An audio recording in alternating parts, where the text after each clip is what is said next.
Hey guys, today I want to show you the new GLSS for the 2021 Mercedes Revel 4x4. It's a complete redesign, but it actually works out very well. It pretty much has the same amount of storage on both sides. So we didn't really lose that much storage. We lost a lot of over the wheel well storage, but it's kind of an oddball thing to place things as well. So floor space, we're right about where we were. One of the things that I want to hit on is the ventilation. Now on the 2021, you have all these vents back here.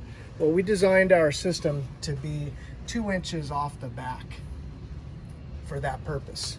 When you put the cushion on, that gives you about a 1/2 inch gap. You can put your hand in there.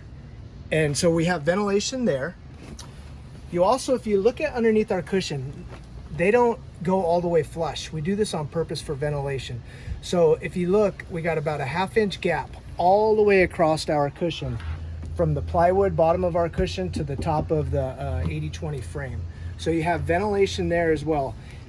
Inside the box, we only face the front and we put the door on the end. So even with the door closed, you have ventilation here, you have ventilation here and down here. Also on all of our benches, they're all off the floor 1/4 of an inch. So we have all this ventilation underneath here. And then if you look inside one more time, you'll see all the vents in the new 2021 where the lithium battery is. So we got plenty of ventilation in there. That can all escape and the flows pretty well. So then we add this piece on, and this is just a trim piece to clean it up and to make it look better. If you want to take this off, this just pops right off. It's just held on with a rubber seal. So we like it because you still get ventilation, but if you're really concerned about it, just take this off, or don't even put it on, because it comes in your kit. It's not installed. That's something that you can just slide in there, put the rubber seal, and it just makes it look better. So we got plenty of ventilation on both sides.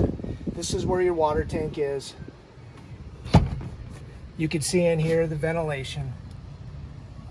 Again, same thing. We got gaps everywhere, all underneath the seat, all underneath the frame, gaps everywhere in here, 1/2 inch gap all the way around here. So we get plenty of flows. We actually did a test yesterday. We put all of our gear in here, ran the AC for 2 hours on blast, and nothing changed inside here. It didn't get warm. So there is zero, for us, there is zero concerns about